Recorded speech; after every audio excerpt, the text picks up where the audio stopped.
Oh, this is a hard one.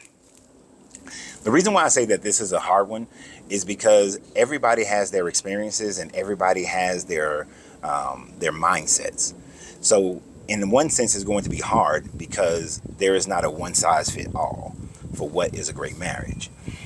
I know this question came because of a video where I said men start losing interest as soon as she says, and I listed about 3, 4 things that would completely turn me away from the interest towards a woman. And a lot of single mothers were upset because I said the kids should never come first. A lot of I'm a strong independent woman were upset because I said that we come together in a partnership and all our money comes together, and I gave out my entire budget plan of how I do things. So I gave out the things that causes me to not be attracted to a woman. So the key to what a marriage should look like is when you have two people who match up in their primary things that they must have in a relationship and their primary things they must not have in a relationship. Now, how do we get there? How do we get to a point where we have implicit trust towards one another? How do we get to a point where we have respect for one another? How do we get to a point where we are like-minded enough in how we perceive life and enjoy life? Because those are the things that's going to bring about a great marriage. And it's going to look different depending upon the coupling. So the first thing that we would have to do is to identify who you are. Most people are walking around this world not truly knowing who they are. They are walking around this world based on the conditioning of what their culture, what their parents, what their community, what the media has said they should be, and what a relationship should look like. And people are holding on to old ideas.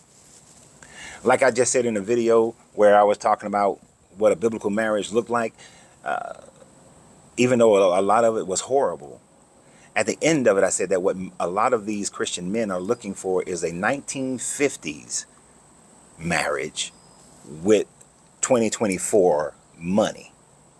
Meaning that they want the submissive, cover yourself up, do what I tell you to do, cook, clean, all these sorts of things, woman who takes care of the house and the kids, but they want that woman to go out and work just as much outside the house as they do, and then they just want to come home and maybe cut the grass, but sit around most of the week. That's not going to work for most women. And it probably shouldn't work unless you can find a woman that matches up to that. A woman who says, I would go out and I would do all the work outside the house, and then I would come home and I would do all the work inside the home and still love you up and still sex you up and still do whatever it is you desire for me to do. There are those who are out there, and those should be matched up to those guys. But that's not the norm in today's world. That is not the norm. Even in the 1950s, that wasn't the norm. So you have to just figure out, what do you fear? What do you feel guilty about? What are you ashamed of? What lost loves have you had that you still haven't overcome the baggage to which you're carrying from those relationships? What are your strengths? What are your weaknesses? How do you express yourself? If you cannot communicate to your mate and your mate can't communicate to you, then you are going to be in conflict. You see, it's the responsibility of the person doing the communication to make sure that the listener understands what you actually intended and meant. If they don't, then you have to re-explain it again and again, but you have to figure out, how do they comprehend? So you literally have to be invested in learning about your mate in order for you to be able to effectively communicate with this mate, because when you can do that, you can build your trust and you can build your respect and all those things. And you have to be on the same page with the person, which is why you have to understand who you are, so that when you're looking at another person, you have the ability to understand who they are. Now, can people fake you out for a while? Yes, they can. I've experienced that. But you have to have that ability to also walk away when they're faking you and you realize that they're fake. But you want that person that is most like you in the things that you like doing, the things, your perspectives on life, right? So like if you're a Christian and the other person is a Muslim, it's going to be difficult. If you are Muslim and another person is atheist, it's going to be difficult. If you like your alone time, but that other person likes to be up under you all the time, it's going to be difficult. If you are secure in who you are and your relationship, but the other person is insecure, it's going to be difficult. Those kinds of things don't match up. You give me two insecure people who are not trusting of each of the other person, they will probably get along great, because neither one of them are going to do anything that will cause the other person to feel that they're doing something outside the relationship, because they're both going to be watching over each other's shoulder, all on their social medias and looking at everybody like they trying to take their man, take their woman. And they'll probably work out. And they'll probably claim that they're happy because they're two insecure ass people. But if you're a secure person, you cannot be with an insecure person, because they're going to drive you insane. And that outburst is going to be irritating as hell. If you're a highly sexualized person and the other person has a low sexual sex levels, it's not going to work. One person is going to want sex all the time. The other person is not going to want sex.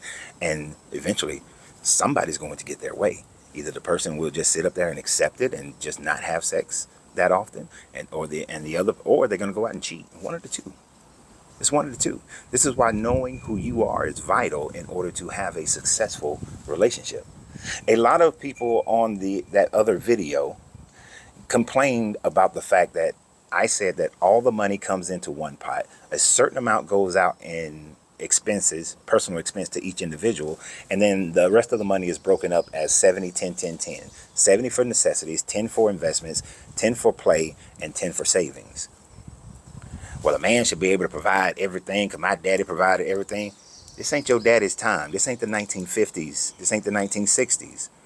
Most people in the world today are a two-income household.